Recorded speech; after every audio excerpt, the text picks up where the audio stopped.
여기 3명의 고등학생이 있습니다. 친구 2명이서 1명의 친구에게 스테로이드를 권하고 있죠.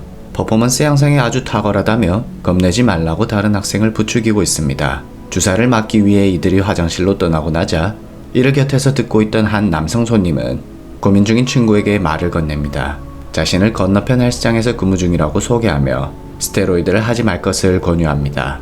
다양한 부작용들을 얘기해주며 약 대신 운동하고 단백질을 잘 챙겨 먹으라고 조언해주죠. 속임수는 없다면서요. 헬스를 하면 할수록 우리는 근육 성장에 욕심이 생깁니다. 오랜 시간 정체기를 겪고 있는 분들이거나 또는 최대한 빠르게 몸을 만들고 싶은 초보자분들 모두 한 번쯤은 스테로이드 사용에 대해 상상해 보셨을 겁니다. 실제로 해외의 한 유튜버의 경우 5개월간 스테로이드를 사용하고서 발생한 변화에 대해 촬영하여 올렸는데요.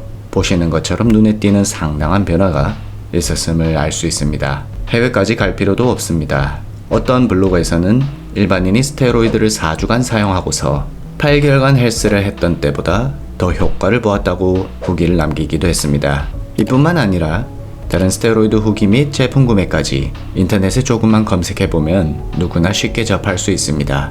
영상 앞에서 진행되었던 실험은 미국의 한 방송사에서 기획한 몰래카메라였는데요.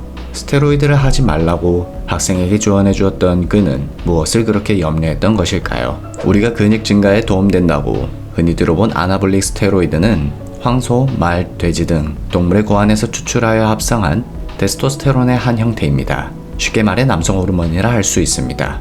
이러한 스테로이드를 계속적으로 투여하게 되면 우리 몸은 수많은 부작용 위험에 노출됩니다. 가장 많이들 알고 있는 성기능 장애가 발생하게 되는데요. 여기는 작은 오해가 있습니다. 리치 피아나가 얘기하듯 myself average back in the day.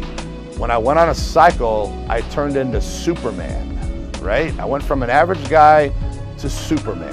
일시적으로는 남성 호르몬 수치가 일반인들보다 훨씬 높은 상태이니 당연히 넘쳐나는 파워를 주체할 수 없을 겁니다. 하지만 과연 근육 만들겠다고 스테로이드를 맞겠다는 결심을 한 사람이 단 한 번만 약을 투여할까요? 인위적으로 외부에서 계속 남성 호르몬을 주입하니 우리들의 소중한 고안에서는 굳이 만들어봐야 뭐하겠냐며 점점 만들지 않게 되고 고안의 기능은 상실됩니다. 문제는 이게 복구가 안 된다는 겁니다. 탱탱볼 마냥 다시 탱탱하게 돌아갈 수 없다는 거죠. 고안 수축 무정자증과 같은 성기능 장애뿐만 아니라 남자들이 가장 두려워하는 탈모 또한 부작용 중 하나인데요. 남성형 탈모를 유발하는 DHT 호르몬의 재료가 바로 남성 호르몬으로서 아나볼릭 스테로이드를 투여하는 것은 불난집에 기름 붓는 꼴이라 할 수 있습니다. 드웨인 존슨과 같은 멋진 빠박이는 아주 극소수라는 걸 우리들은 누구보다 잘 알고 있습니다. 탈모 이외에도 외관적으로 드러나는 여성형 유방증과 같은 부작용도 있죠. 신체 호르몬의 균형을 맞추기 위하여 과다해진 남성 호르몬이 여성 호르몬인 에스트로겐으로 전환됩니다.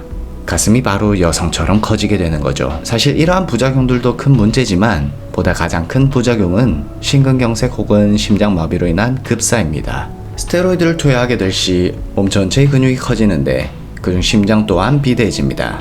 비대해진 심장에 비해 심장이 뛸 수 있는 공간은 한정적이라 제 기능을 할 수 없게 되는 상황까지 이르게 되는 것입니다. 아지즈 샤브시안 22살, 댈러스 맥카버 26살, 아트 에도드 37살, 션 로든 46살, 모두 젊은 나이에 갑작스레 심장마비로 세상을 떠난 보디빌더들입니다. 그들 모두 아나볼릭 스테로이드를 사용했다는 공통점이 있죠. 그들 이외에도 급성 심장마비로 보디빌더들이 사망한 사례는 매우 많습니다. 사망 직전까지 멀쩡한 모습이었던 그들이었기에 더욱 위험한 부작용이라 할 수 있죠. 이뿐만 아니라 스테로이드제는 해독작용을 하는 간에도 치명적입니다. 장기간 사용하게 될 경우 간암, 간자반증, 간선종 등의 생명에 치명적인 질환을 얻게 되죠. 그러면 남성들에게만 이러한 부작용이 적용되는 걸까요? 피트니스 문화가 점점 발달하며 여성들 또한 남성 못지않게 아나볼릭 스테로이드를 맞고 있습니다. 승모근과 삼각근이 일반 헬스를 즐겨하는 내추럴 남성들보다 훨씬 발달되어 있는 여성들도 쉽게 찾을 수 있습니다. 이들에게 드러나는 부작용 중 하나로 목소리가 굉장히 저음으로 바뀌는 것인데요. 러시아의 나탈리아 쿠즈네소바, 영국의 르네 캠펠, 그리고 미국의 헌터 핸더슨, So I told a friend and he was like, "Oh, I know this place." 모두 엄청난 여성 보디빌더들이지만 그들 모두 굉장히 남성화된 목소리를 가지고 있죠. 이처럼 수많은 부작용을 안고 있는 스테로이드지만 눈에 띄는 근육 변화 사례들 덕에 우리들은 마음 한편에서 끊임없이 약물 사용에 대한 유혹이 생기게 됩니다. 누군가는 이렇게 얘기할지도 모릅니다. 사이클 한 번 정도는 괜찮다. 케어하면 걱정 안 해도 된다. 부작용이라는 게 모두에게 나타나는 건 아니다. 라는 식으로 말이죠. 듣다 보면 어느 순간 자신도 모르게 괜찮겠는데? 라는 생각이 들게끔 말입니다.